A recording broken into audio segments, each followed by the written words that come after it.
Hello, Chris Lee and Jay Greason of Southeastern 16 here to talk about the Texas Longhorns, who are primed feels for another run in the playoffs. Jay Greason, looking at this roster, when we started seeing the polls come out for Texas and Texas getting a lot of national championship hype. Initially, I thought, well, hey, look at all the guys they lost to the NFL. They're bringing in a new quarterback. Just that seems like a little much. And then, boy, you dive into that roster, which, if you remember watching them last year, I was always marveled at how deep this team was.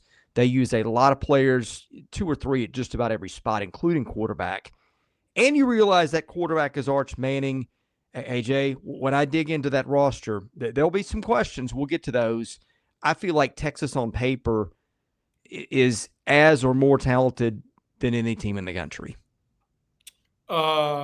That's certainly true defensively. And they've got all SEC dudes at each level on the D line. Anthony Hill, if you put a gun to my head right now or force me to make a rent check bet on a postseason college football award, Anthony Hill winning the Buckus Award would be the one I would go with, even if it's short odds. But that guy, a sideline to sideline guy who can run, who doesn't miss tackles. Yeah, it looks a little weird that a linebacker wears 0, but hey, that's a modern age of numbers in this league, in this country, in this sport. But all across defensively, that's a team with 10 or 11 future NFL guys on the field at any given time. Yeah, well, and one of those future NFL guys, Arch Manning, who has been a household name in college football 3 years before he got to Austin as a high schooler. That's the big question about this team. Arch Manning is super talented. He is mobile, which is a dimension Texas didn't have a year ago. But, boy, the pressure will be on. But he's got a great surrounding cast. What do we think of Arch Manning in year one as a starter? I expect – the chatter around him has been endless this summer. I feel like the only two quarterbacks playing either in the NFL or in college, considering all of the sports talk and the radio banter and the debate shows on the worldwide leader out of Bristol, it feels like the only two guys who were quarterbacks over the summer were either Aaron Rodgers or Arch Manning. And look, you and I have kicked it around before. Arch Manning's been dealing with lofty expectations since he was a second grader. I mean, you can't have that name and play that position and do it as well as he does and not get compared to two NFL Hall of Famers, compared to a grandfather who was maybe the most beloved player in New Orleans Saints history, and that includes Drew Brees. But it is – you don't want to ever use a word like a birthright, but it feels destiny that this guy is going to be good at this at the elite levels. Yeah, well, if his grandfather ever had anything like the surrounding cast he's about to have at Texas, he might be in the Pro Football Hall of Fame. I mean, again, depth is something that I marveled over with this roster a year ago. And you remember C.J. Baxter was supposed to be their best running back. He gets hurt, never takes a snap. He's back this year. And that was the best of the lot. So what happens? Tre Wisner steps up, runs for over 1,000 yards. Jerrick Gibson had a decent season. Now, the yards per carry weren't great. They were both under 5. That was one of the weaknesses. The running game was inconsistent, but a committee there that, most teams would trade its room for Texas's. You got Ryan Wingo and DeAndre Moore. It was kind of a receiving committee a year ago with a lot of good guys. They brought in Emmitt Mosley from Stanford, and then one of the better tight ends in the league, maybe the best one behind Eli Stowers at Vanderbilt, is Jack Endries, I guess is how you pronounce it, from Cal, who's getting some preseason All-SEC love. Feels like they've got the playmakers. Now, the question is the offensive line. When you lose, in the judgment of the experts, the best offensive lineman in college football, who's now in the NFL with Kelvin Banks, they do have two pretty good returnees in Goosby and DJ Campbell. But other than that, is a lot of guys that have played bit roles. Now, again, this is where Texas's depth a year ago helps them out now because they played a lot of guys. I think that's your question because it feels like, boy, they've got pieces all over the board. But having a lot of guys line up and having to be starters for the first time, if you're looking for a potential weakness from Texas, that is clearly the place you look because it is hard to find anything flawed elsewhere. I think you're spot on, Chris. And let's also deliver some praise here that Steve Sarkisian is one of the best play callers in all of college football. So, I mean, I feel if you're a Texas fan, you have got to feel confident in his ability to maximize his strengths, whether it's the guys in the perimeter or one of the deepest running back rooms in maybe the country with an Arch Manning. I would expect them to go a little more midline, a little more quarterback run back option type of plays and exploit their strengths on the perimeter. But when you've got the other two things truly going for them, their defense is elite, and their schedule outside of a trip to Georgia and a trip to the Ohio State to open the season is unbelievably doable.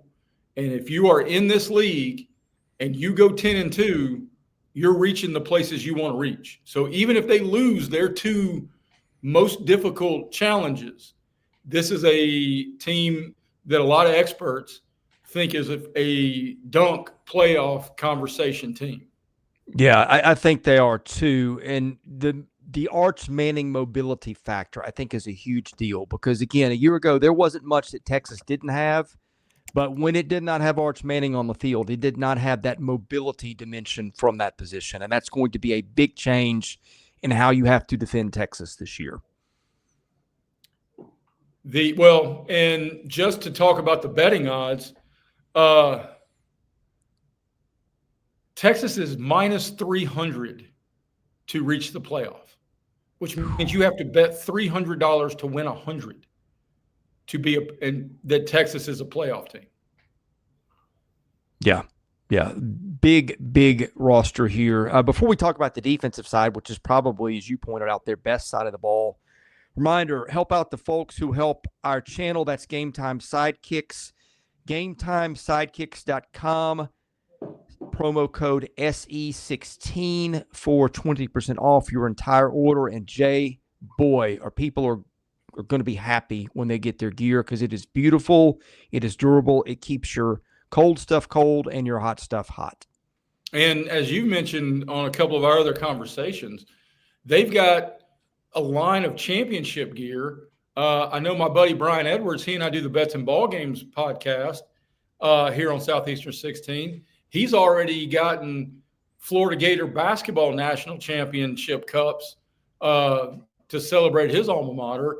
So they're there for you whenever you need it. And if you celebrate, they're going to help you honor it.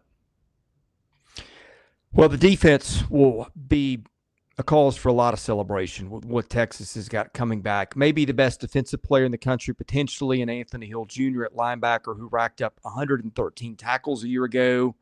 17 for loss is everybody's preseason All-American. Colin Simmons on the edge, also another unanimous All-American. Maybe not everybody's first team, but some people's, and certainly no lower than a second team type of guy. They've got Malik Muhammad and Michael Taaffe in the backfield, returning All-American guys there.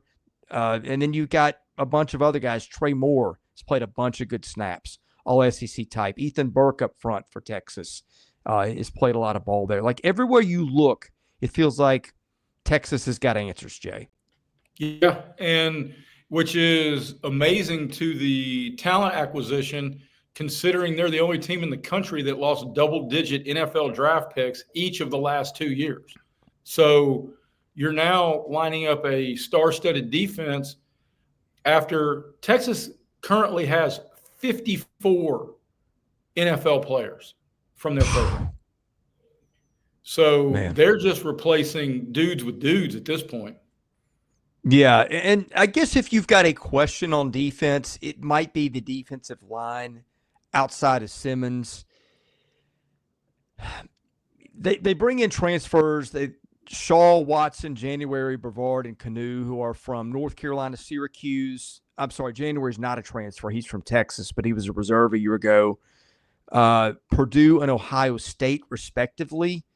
Just how do those guys fit together? Again, we're looking for stuff here with Texas because just not a lot of stuff sticks out as concerns, especially compared to everybody else. But that is going to be one interesting storyline. How good are those transfers? Watson was really good, I think, as a freshman last year at Syracuse. And how well do they mesh early in the season? One of the things, especially in the portal era, that I look at as you're trying to answer questions about returning offensive and defensive linemen is I like to look at how many seniors you're plugging in. And you're right. We are just simply picking nits with a stacked Texas football team that I'll be shocked. And we're filming this on Tuesday, July 15th, in the middle of SEC Media Days. I'll be shocked if they are not the pick at the end of SEC Media Days when everybody there gathering at the College Football Hall of Fame in Atlanta votes. I'll be shocked if Texas is not the runaway pick to win the league. Yeah. But if we're picking nits, I think you're fair to raise your hand about returning experience on the defensive line outside of Colin Simmons. But Colin Simmons is the only sophomore. Everybody else penciled in as, at least in the things I've seen, to be starters are either seniors or they're redshirt seniors. So you're talking about 22, 23-year-old grown men playing up there. So, yeah. I mean, I don't know if Texas has a weakness, especially when you talk about their biggest question mark is Arch Manning going to live up to the hype? Because even if Arch Manning's mediocre, that may be a story that makes D1 in the USA Today about what's wrong with Arch Manning. But Texas could very well still be undefeated by the time we get to midseason, even if he's not playing up to all the hype. Yeah, and even with the defense, those guys being new, all they have to do is just do a decent job and don't screw up because, man, they've got disruptive dudes here. Colin Simmons last year, 9 sacks, 14 stops for loss. Tre Moore, 5.5 sacks, 10 stops for loss. Anthony Hill, 8 and 17. They've got playmakers everywhere. They just need the other guys to stay in their lanes and make their assignments, and you got dudes all over the field that can make the plays. Texas is also going to have a reasonably favorable schedule. We'll get to that in just a minute. But Jay, when you need to protect your phones and your gear, which is a big deal when you got teenage daughters in the house for sure, our partners at Rockform, which is ROKFORM.com, have got you covered. And, man, they've got some nice stuff. They've got an unbelievable catalog, a selection. And know this, gang, whether you're looking for chargers or cases, regardless if you are – I think they got you covered everything since the Nokia flip phone that you and I first had in this business, Chris. But they've got every version of the iPhone. They got every version of the Android. Whatever phone you got, they've got something that you're going to go, wow, I need that. Not you want that, and because they got a lot of stuff you're going to want. But you're going to look at it and go, no, I need that. Yeah. All right, let's look at the schedule because that has a big say in where the season goes. I think this is actually a harder schedule than what they faced a year ago.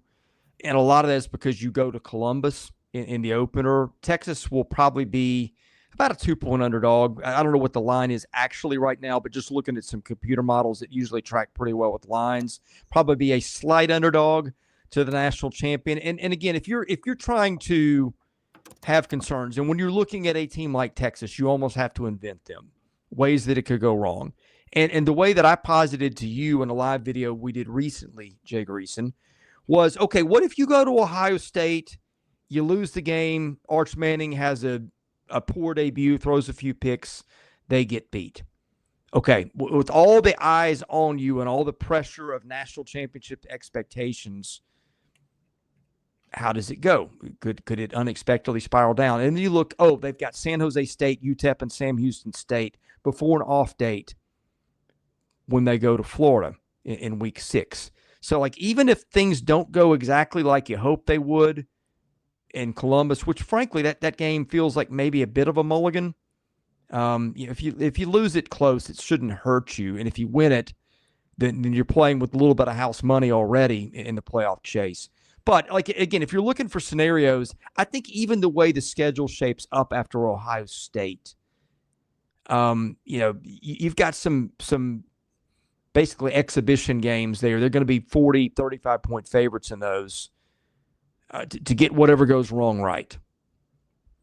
I think that's well said. And maybe you worry a little bit about the narrative if Arch really stumbles in the Columbus game, because it's going to be the national talking point in that first week after the season opener across the country. But everything else is completely doable until the middle of November. I mean, think about it this way. They've got 3 what I would call contested road games in that season opener. Then they go to Florida and DJ Lagway, and I think Florida's going to be better again this year. I think we're going to see more of the back half of Florida from 2024 in 2025 than the first half of Florida. And I think DJ Lagway has a chance to be really good. But they get an off week before Florida. They get an off week in mid-November before going to Georgia. And then everything else, they get the 4 bottom consensus teams in the SEC in Kentucky, Mississippi State, Vanderbilt, and Arkansas on their schedule. They play Texas in a neutral site in the Red River rivalry. And then they got Texas A&M at home.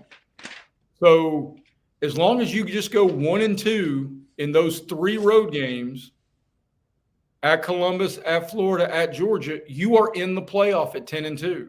And if you go 2-1, you're probably the 1 seed and probably in Atlanta. Yeah, I guess, and I had to look this up just to make sure it was right, but I guess Texas only gets 6 home games, which is kind of interesting.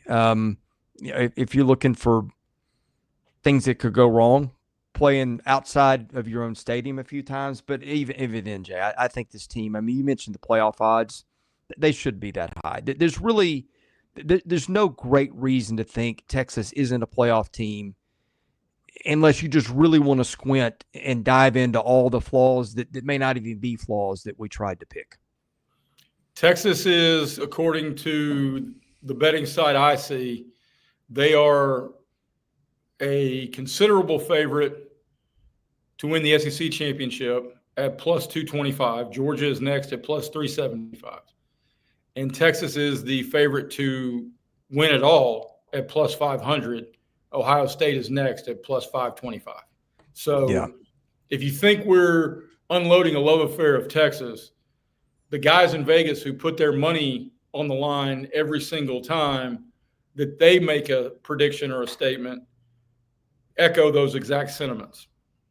Well, this is how lopsided a lot of the games are supposed to be. I'm just going to give you now, okay, they are projected, according to the model I put together, to lose at Ohio State by a couple and the same at Georgia.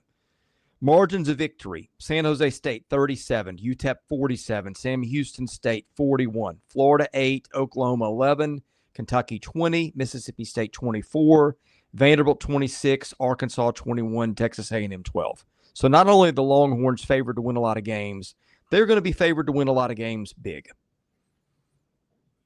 And scouring their roster, I don't know how, other than just, it's honestly telling Pete Christie Brinkley that, man, that's not the best lipstick shade for you.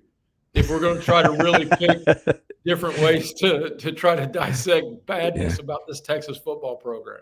Yeah, I think that's the only thing that keeps them out of the playoff in my mind is if, somebody spikes Sark's water bottle and next thing you know, he's getting a little loopy on the sideline, but that ain't going to happen. And I'm sorry, if I had to pencil one team in, and I know it's mid-July, I'd almost pick up a Sharpie and write Texas in the playoff.